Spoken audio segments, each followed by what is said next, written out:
glorificado y exaltado, Padre, Hijo y Espíritu Santo. Sabemos que pedimos conforme a tu voluntad y sabemos que somos escuchados en Cristo Jesús, en que todas tus promesas son sí y amén, para tu gloria y nuestra bendición, por gracia soberana. Amén, amén y amén. Amén. Amén, hermano.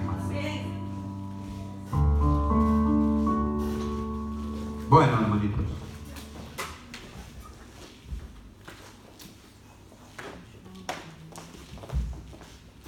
Hoy vamos a hablar sobre mi gran preocupación. Casi os diría que mi trauma de la niñez. Y tú me dirás, tal vez, ¿es que vas a predicar, hermano, sobre ti mismo? No. Vamos a predicar sobre la palabra. Pero os contaré. Cuando yo era niño en mi casa, éramos 4 hermanos, mi madre, mi padre. Mi padre era un obrero. Los obreros no están muy bien pagados. Y encima de que no están muy bien pagados, no siempre tienen trabajo. De manera que la provisión para el día a día en la casa de un obrero, para la mujer de un obrero, muchas veces se convierte en una pesadilla. Los hombres, bueno, no sabemos de esas cosas, pero seguramente muchas hermanas que están aquí lo saben día a día, porque lo están viviendo. El hombre llega y la mesa hay que servirla, los platos hay que llenarlos. Y os digo que era mi preocupación porque yo era el mayor y yo era consciente de lo que había en mi casa. Mi padre era un hombre estupendo, era un hombre bendito cuando no bebía. Cuando bebía ya la historia cambiaba. Y el problema no era que solo cambiara su carácter, sino que además cambiaba la situación económica de la familia, de manera que todo lo que se iba en el bar faltaba en la casa.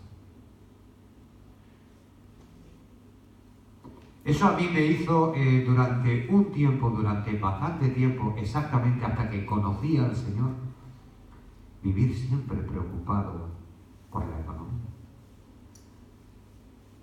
Gracias a Dios, nunca llegué a obsesionarme.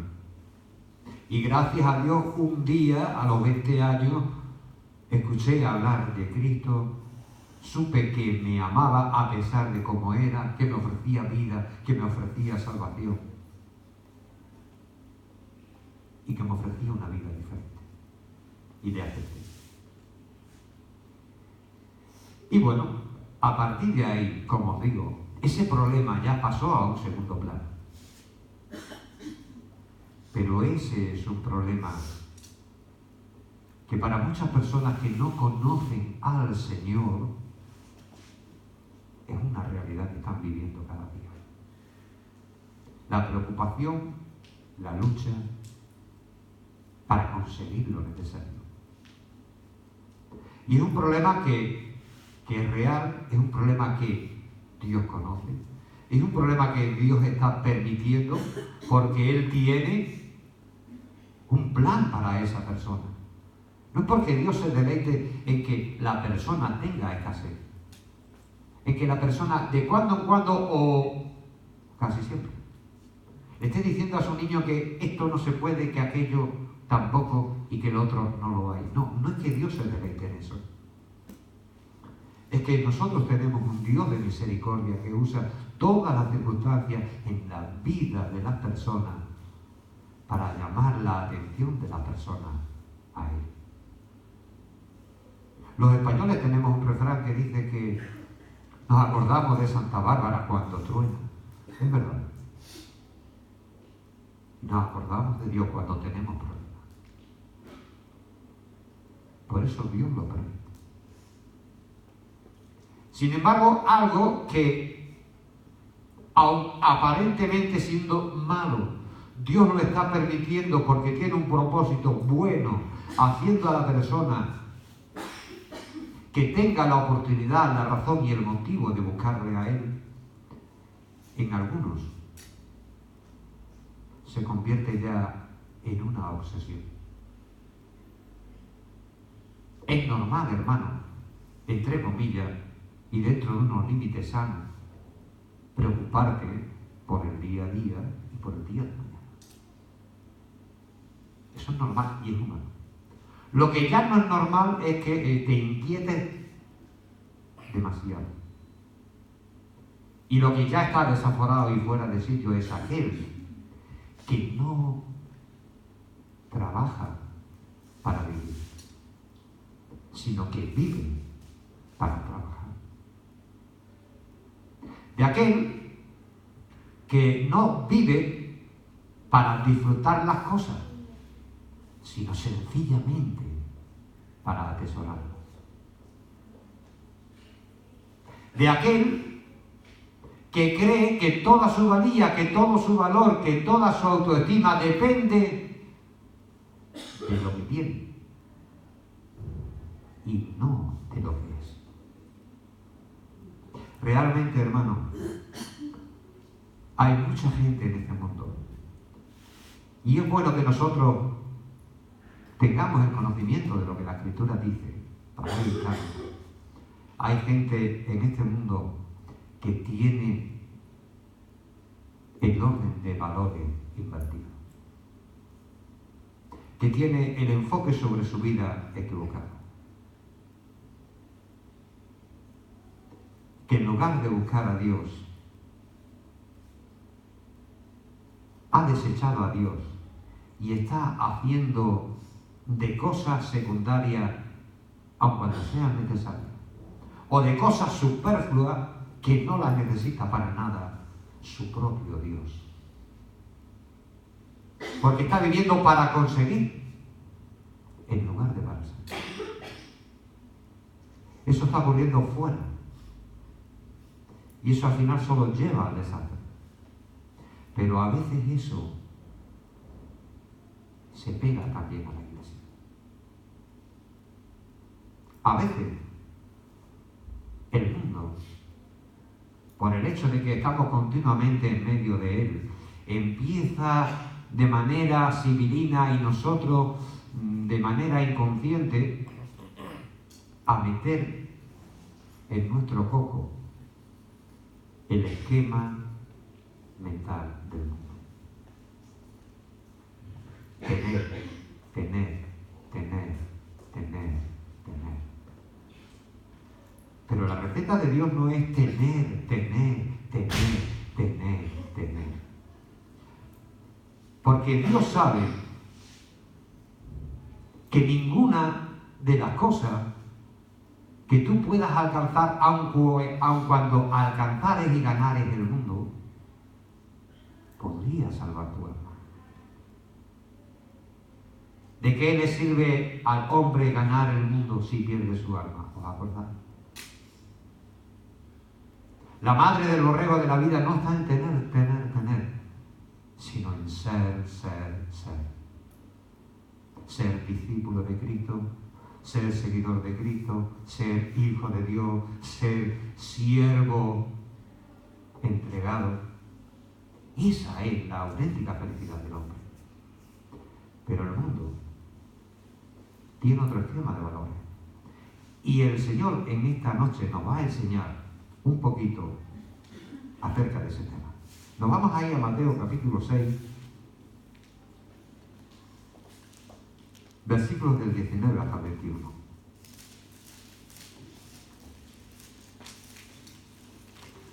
Nos vamos a ir a Mateo capítulo 6 del 19 al 21. Y dice así la palabra del Señor. No os hagáis tesoros en la tierra, donde la polilla y el orín corrompen, y donde ladrones minan y hurtan. sino haceos tesoros en el cielo, donde ni la polilla ni el orín corrompen, y donde ladrones no minan ni hurtan, porque donde esté vuestro tesoro, allí estará también vuestro corazón. Amén. Podemos sentarnos, hermanos. Esta última frase no solamente los creyentes que aquí estamos diría amén y la afirmaría. Esta última frase también diría amén y también la afirmaría hasta un psicólogo incrédulo. Porque está hablando de las motivaciones del hombre. Está hablando de lo que mueve al hombre. Está analizando la mente y el corazón de cada uno. Este texto que tenemos aquí, hermanos, 3 pequeños versículos, encabezados por el titular Tesoros en el cielo. El Señor lo dijo para ayudarnos a discernir, ayudarnos a descubrir cuáles son nuestras prioridades. Averiguar si nuestras prioridades en la vida son correctas o son equivocadas. Porque esas prioridades son la fuente que en el fondo está moviendo todo lo que hacemos y nos está convirtiendo en todo lo que somos. Llevamos ya bastantes versículos, bastantes predicaciones, hablando de que lo que a Dios le importa no es tanto el exterior, sino el interior. Que a Dios le importa lo que hace, pero que sobre todo lo que le importa de verdad, porque eso sí que es crucial. Y eso es lo que determina si lo que hace vale o no vale. Es por qué lo hace. Aquí, esta palabra quiere hablar de cuáles son las prioridades de nuestra vida. ¿Cuál es la motivación que nos lleva en el día a día? No hace mucho hablábamos sobre el ayuno, después hablábamos sobre la limosna, la misericordia, la ayuda, después hablábamos sobre muchos hechos. Bueno, pues ahora vamos a hablar sobre algo práctico. La fe cristiana es una fe práctica. 2 hombres pueden hablar de Cristo. 2 hombres pueden hablar bien de Cristo, pero solo el que lo vive, solo el que se somete, solo el que le agrada, solo el que le obedece es el auténtico cristiano. El otro puede ser un historiador. El otro puede ser un hombre religioso.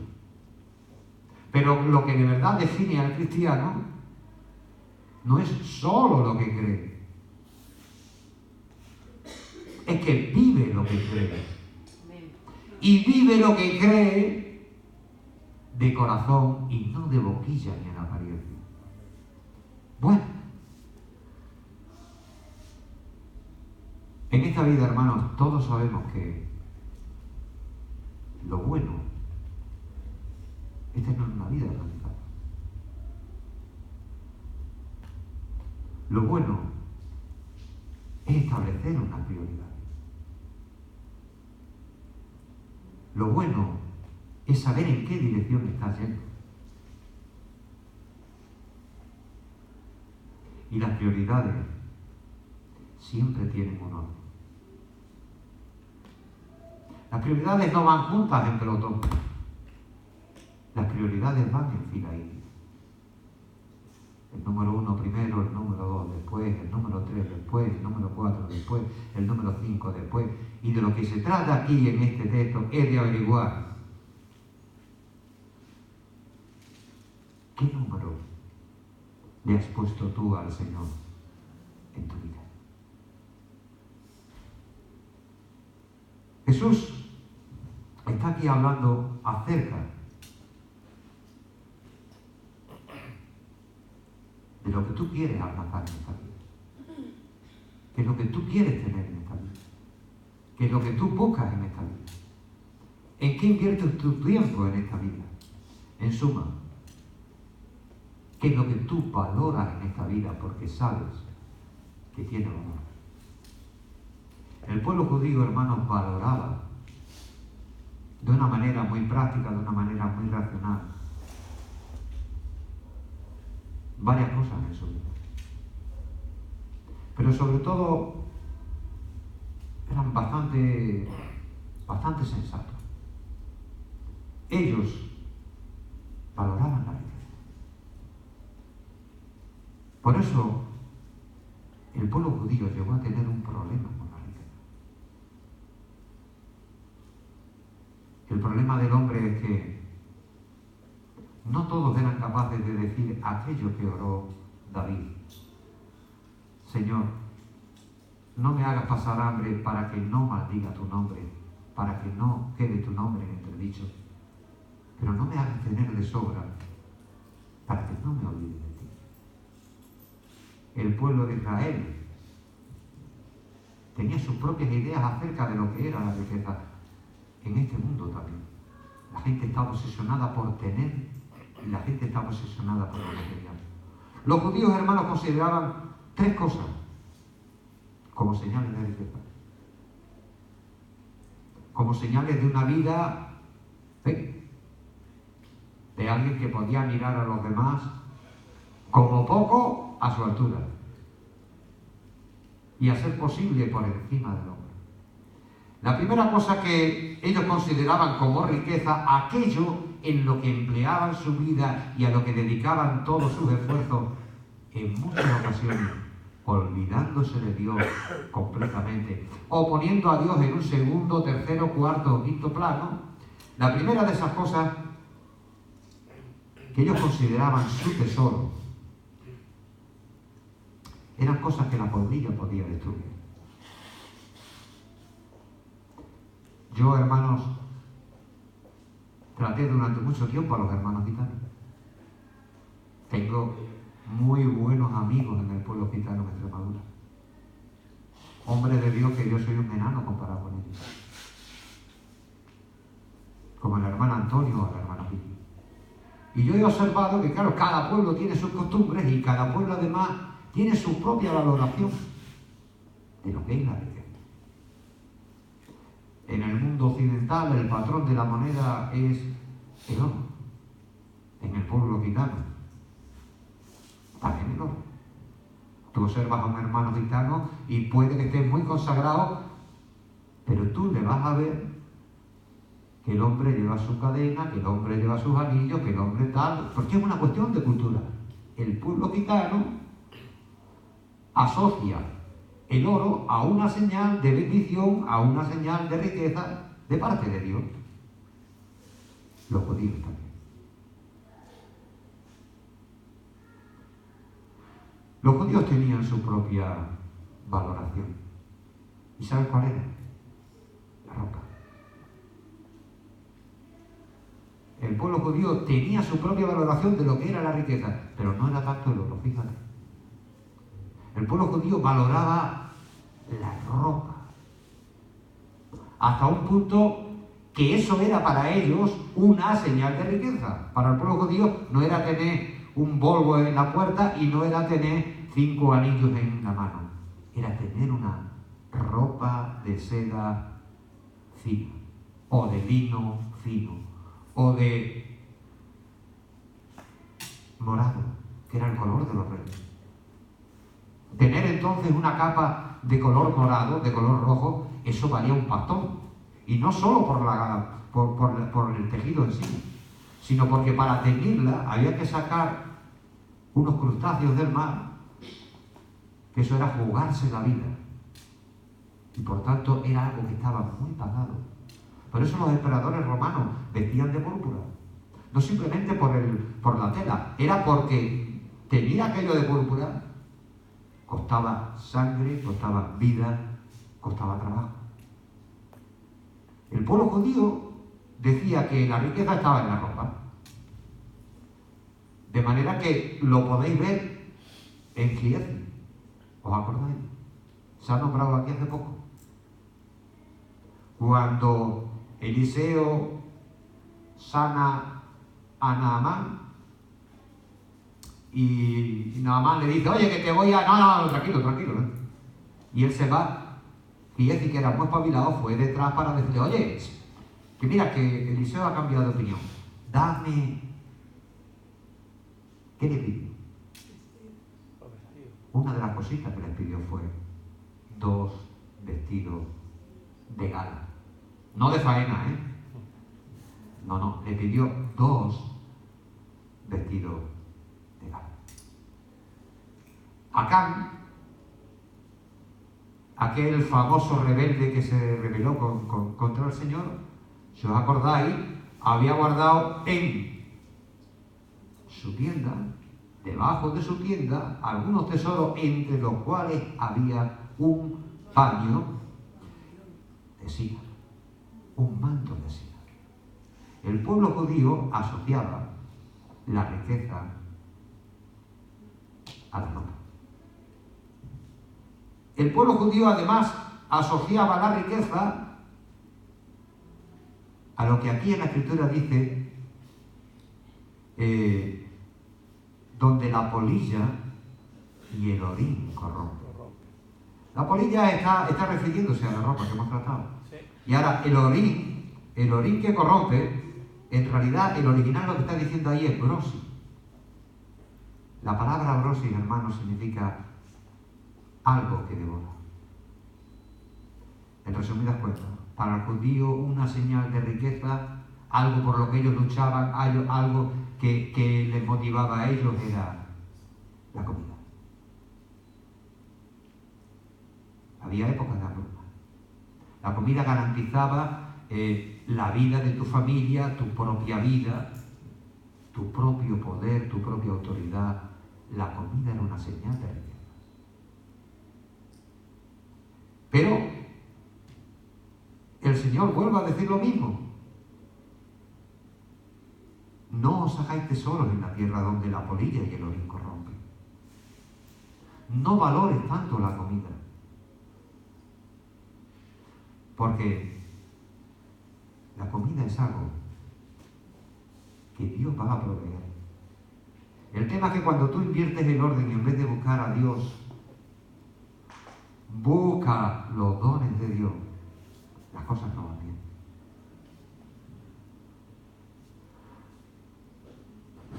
Bueno, ¿por qué ellos podían perder la comida?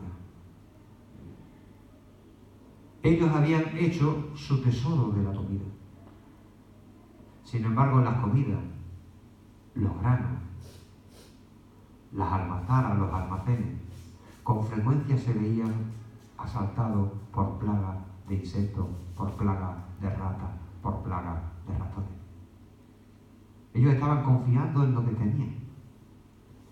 Ellos habían hecho su tesoro, habían puesto su corazón, habían puesto su vida en esa comida. Y Jesús está diciéndote, o está diciéndoles a ellos, perdonadme. No confiéis en la comida.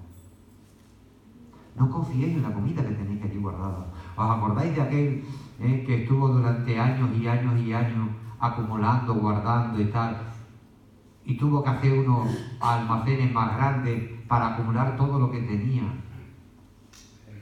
Y de repente llega el Señor y dice, necio, esta noche vienen a pedirte tu alma. Y todo lo que has acumulado, ¿de quién será? El pueblo judío valoraba como un tesoro la comida. Pero además, hermanos, el pueblo judío luego tenía otras cositas detrás de las cuales andaba, por las que estaba trabajando, que había convertido en el centro y en el norte de su vida, en la dirección de su vida. Ahí ya estamos hablando de plata, ahí ya estamos hablando de oro, ahí estamos hablando de muchas otras cosas más que ellos guardaban en sus casas. Sin embargo, ¿qué es lo que dice el Señor? En la tercera parte del versículo 19. No os hagáis tesoros en la tierra donde la polilla y el orín corrompen, donde ladrones minan y hurtan. El pueblo judío, en ocasiones, se dedicaba a acumular y acumular y acumular en base al trabajo, y a veces no tanto en base al trabajo, para que luego viniera un espabilado y les abriera un butrón en su casa, quitándole todo.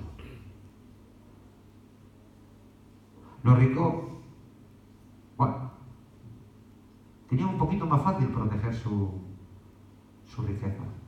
El pobre solo tenía paredes de adobe, paredes que le pegaba 4 patadas y se iban abajo.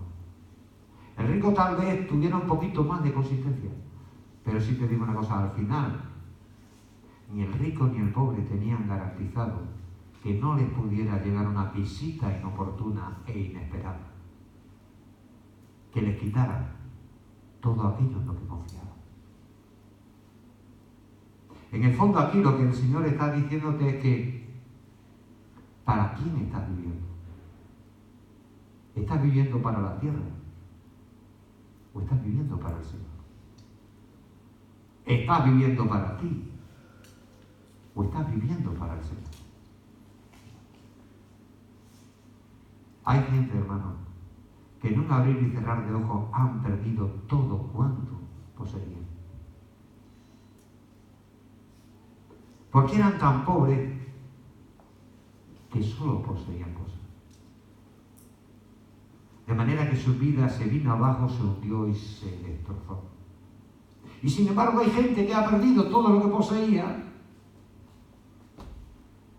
pero su vida no se vino abajo. ¿Sabes por qué? Porque ellos no habían puesto su corazón en aquello que poseían. Ellos habían puesto su corazón en el Señor. Os digo que yo, cuando era muchacho, me preocupaba por estas cosas y me preocupaba mucho. Cuando ya fui hombre, nunca fui rico, simplemente fui un obrero que vivía bien. Tenía un par de pisos, tenía un camión, tenía un par de coches, tenía un negocio. Tenía 7 empleados, de repente, ¡fuá! Hasta luego. Todo. Todo. ¿Sabéis qué me salvó? Me salvó que mi corazón no estaba allí. Mi corazón no estaba en las cosas que tenía. Mi corazón estaba en lo que yo era. Mi felicidad no dependía de lo que yo tenía. Mi felicidad dependía de a quien yo tenía. Porque yo era ya entonces creyente, hijo de Dios, nacido de nuevo. Sabía perfectamente que a mí nada me podía faltar. Que a mi familia nada le iba a faltar. Pero nada, no de lo accesorio, sino de lo imprescindible. Hay hombres que ponen su corazón en lo que tienen y cuando lo pierden, se pierden ellos con ellos. Pero hay hombres que ponen su corazón en el Señor y cuando pierden lo que tienen, el Señor en su gracia les da una nueva vida. Yo nunca hubiera dejado Extremadura si aquello no hubiera ocurrido. Nunca. Sarai no hubiera conocido a Luis si aquello no hubiera ocurrido. Yo no estaría aquí si aquello no hubiera ocurrido. O sea, en esta vida, la única garantía que tú tienes no está en lo que tú tienes, sino en el Señor que vino a tu vida, que te hizo su Hijo y que desde entonces te acompañará y no te dejará mientras tú vivas en esta tierra. Puedes tenerlo todo y perderlo todo, pero no puedes tener a Cristo y perder a Cristo, porque nadie te puede arrebatar de su mano, ni de las manos del Padre. Y si tú tienes a Cristo, resulta que Cristo va a aprovisionar tu vida de todo lo que necesitas. No de lo accesorio, no de lo que no hace falta, pero sí de todo aquello que tú necesitas para llevar una vida digna, una vida de confianza y una vida satisfecha. ¿Qué dice el versículo 20, hermano?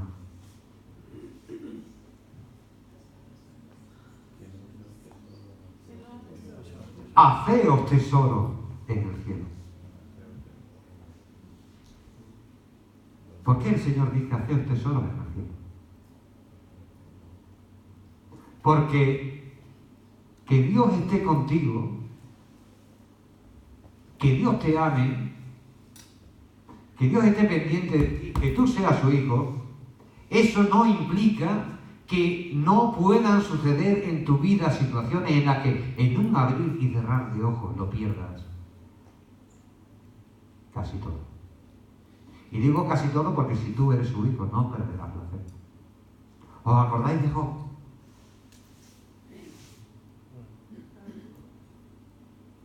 Job no solo perdió cosas, Job perdió vidas. Job perdió su propia sangre. Y podríamos pensar, bueno, ¿cómo es posible? ¿Cómo puede ser? Pero si él era un hombre íntegro, si él era un hombre fiel, si él era un hombre que no había sembrado aquello. Efectivamente, él era un hombre íntegro, él era un hombre fiel y era un hombre que no había sembrado aquello.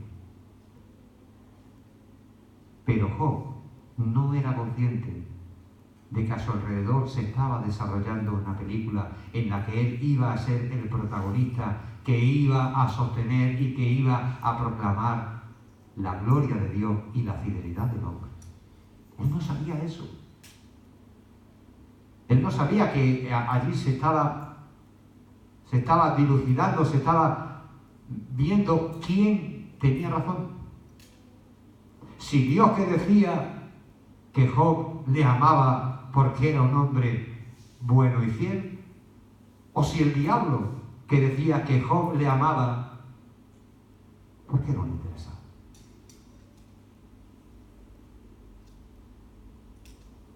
Él estaba tranquilo, él lo tenía todo, no había un hombre más rico entre los orientales que él, y de repente, por una cuestión celestial, por una disputa celestial, lo pierde todo.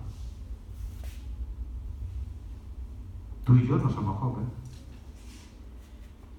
Así que si el más perfecto, el más íntegro y el más fiel fue sometido a una prueba, ¿quién dice que no puede venir sobre nosotros, sobre nuestra vida, cualquier prueba? Yo he visto a hombres que han sido creyentes o aparentemente creyentes, cuando les han ido la prueba se han hundido y nunca más se les volvió a ver el pelo. Y algunos eran responsables de la iglesia. Yo me acuerdo del hermano José Nieto. Era panadero. Era un diácono de la iglesia. Era el tesorero de la iglesia. Y era un hombre bueno. Pero de repente el Señor se llevó a una de sus hijas. Y aquel hombre no lo soportó. No lo soportó. A veces Dios permite ciertas circunstancias. ¿Por qué? Porque Dios no quiere que confíes en otra cosa que no sea Él mismo. Pues bien, la frase haceos tesoros en el cielo del versículo 20, ¿sabéis por qué el Señor Jesús la dijo? Porque era muy conocida. La frase haceos tesoros en los cielos era una frase habitual que se utilizaba en el lenguaje coloquial de los judíos. Los judíos decían que los buenos frutos, que los buenos hechos, que la obediencia a Dios, que la vida consagrada a Dios era algo que se convertía en fruto en los cielos. Honrar a Dios, servir a Dios, amar al prójimo, bendecir al prójimo, dar limosna, orar. Eso eran buenos frutos que se convertían en tesoros. Ellos creían que se podía ir almacenando tesoros en el cielo. De hecho, hubo un rey llamado Izate de Adiavena, que no podéis decir que, según parece, hay una leyenda de que se convirtió al judaísmo. El rey Izate de Adiavena había heredado de su padre no solo el reino, también había heredado de su padre el tesoro real.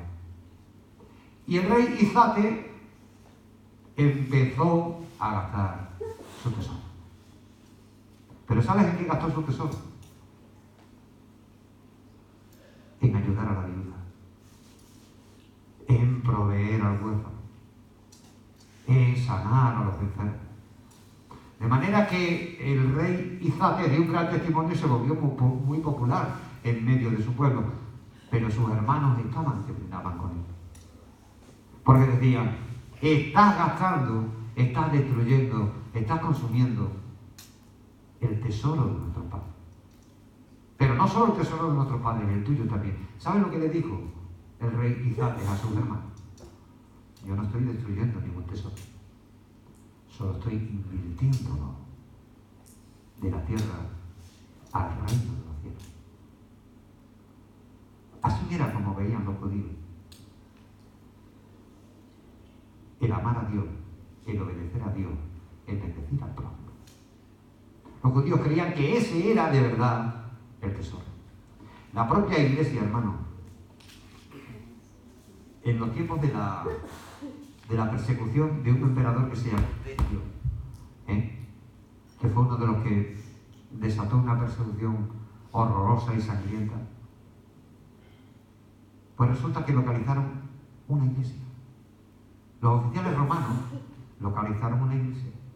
Cuando el centurión apareció por allí, sabía por qué iban. Iban a por el tesoro de la iglesia. Porque habían escuchado que los cristianos ofrendaban. Y que los cristianos ofrendaban. Y que en sus templos no había estatuas, en sus templos no había cosas en las que se gastaran ese dinero.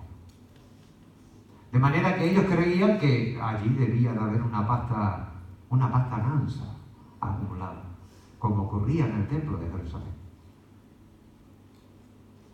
El centurión entró y le dijo a Eudacio, que era el presbítero que estaba allí, enséñanos ahora mismo tu tesoro. Venimos a reclamarlo y venimos a cogerlo. Pero este hombre, ¿sabéis qué les enseñó como el tesoro de la iglesia?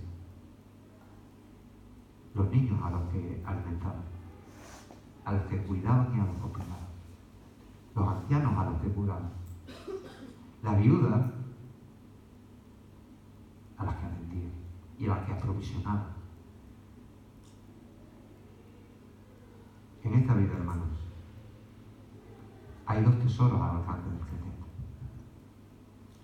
Solo que uno no va a un duro y el otro se acumula en el cielo. A estas cosas que hicieron Izídates y el presbítero, el Señor Jesús hubiera dicho sí y hubiera dicho amén, y los rabinos también.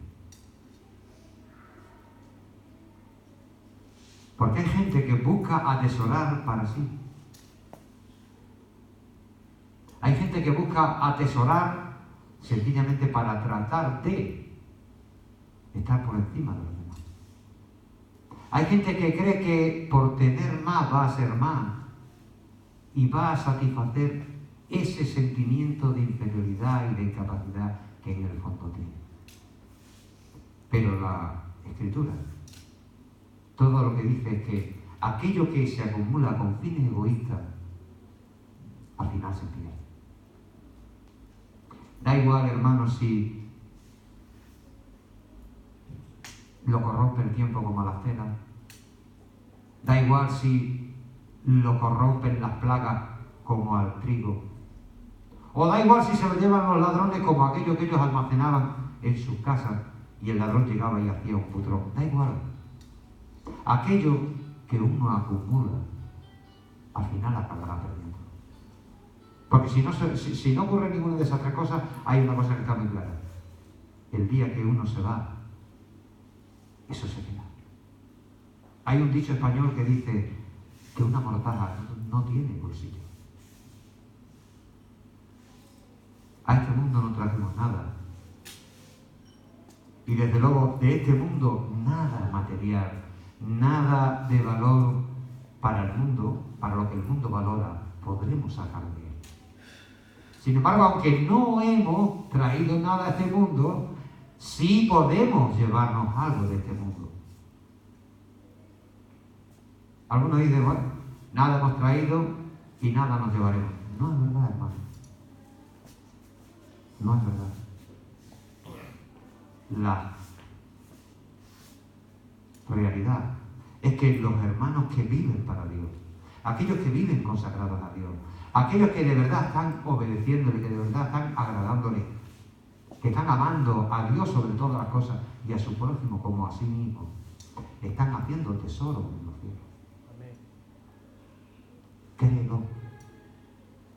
Cuando tú bendices a tu hermano, puede que pierdas aquello material con lo que le has ayudado.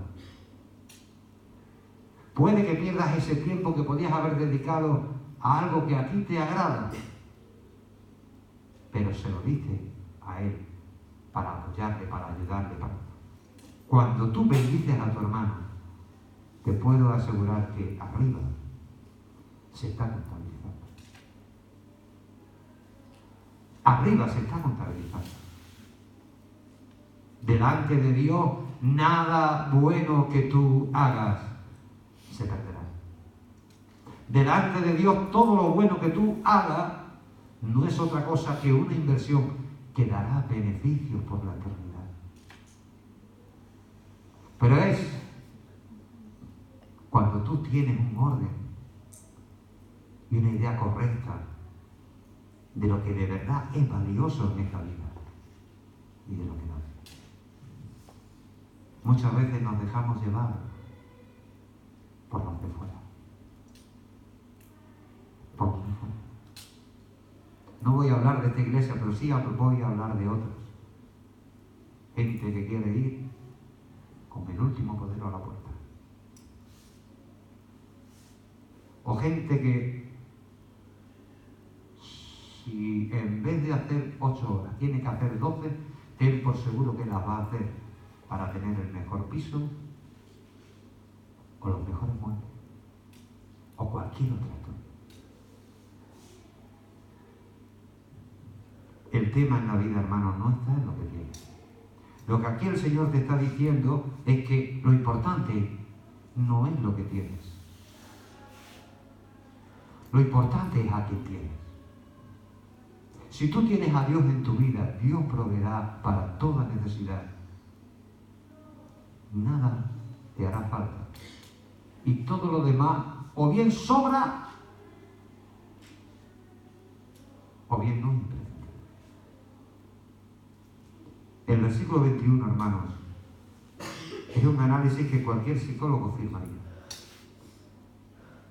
Y que ningún psicólogo hubiera, a pesar de su formación intelectual, sido capaz de expresar. Donde esté vuestro tesoro, allí estará tu corazón. Donde esté vuestro tesoro, allí estará tu corazón. En el fondo, hermanos, en esta vida, lo más valioso se convierte en el lugar donde vive nuestro corazón. ¿Por qué? Porque estamos pendientes de Él, porque vivimos para alcanzar eso y porque se convierte en el número 1.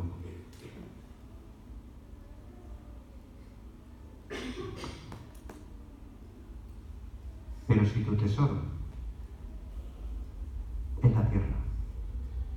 tu corazón está en la tierra, quiero decirte que tienes un problema. No estás invirtiendo bien el tiempo que Dios te ha dado. El tiempo que Dios te ha dado es sencillamente para que le conozcas, el tiempo que Dios te ha dado es para que crezcas en Él, el tiempo que Dios te ha dado es para que trabajes para su gloria, el tiempo que Dios te ha dado es para que Cristo viva en ti. No para que tú vivas para ti, no para que yo viva para mí. Donde está vuestro corazón, estará vuestro tesoro. Los hombres que tienen su corazón en la tierra, sencillamente están diciendo que la prioridad en su vida es la tierra. Sencillamente están diciendo que ellos no están preparados para el cielo. Porque el cielo, suponiendo que Dios tuviera misericordia de ellos y los llamara y los salvara, ¿sabes en lo que se convertiría el cielo para ellos? El cielo para ellos se convertiría en un infierno. Porque ellos tienen otras miras, porque ellos tienen otros intereses, porque ellos tienen otros deseos, porque ellos tienen otra visión. ¿La has pensado? ¿Por qué Dios no salva al inconverso? Bueno, Dios le ofrece vida y si no quiere aceptarlo, ¿por qué Dios tiene un infierno para el inconverso? Porque el inconverso no puede ir al cielo. El cielo para el inconverso sería tan aburrido, el cielo para el inconverso sería tan tormentoso, el cielo para el inconverso sería tan duro para él que se convertiría en un infierno. Los hombres que tienen su corazón aquí, tienen su tesoro aquí y acabarán aquí. Pero los hombres y las mujeres que tienen su corazón en el Señor, esos tienen un tesoro allí. Y esos disfrutarán de ese tesoro allí. Y ese tesoro, en el fondo, hermano, debe ser incrementado. Debe ser incrementado. La Biblia habla de que todos los creyentes en Cristo serán salvos. Pero la Biblia también establece de que habrá niveles de gozo y habrá niveles de bendición, habrá niveles de disfrute. Y esos niveles de disfrute, ¿sabes qué nos marcan? El hacer tesoro en el cielo. Si haces tesoro en el cielo, no te lo robará nadie, pero los disfrutarás por la eternidad. Dios quiera que así sea. Dios quiera que nuestra vida no esté aquí, sino allí. Amén.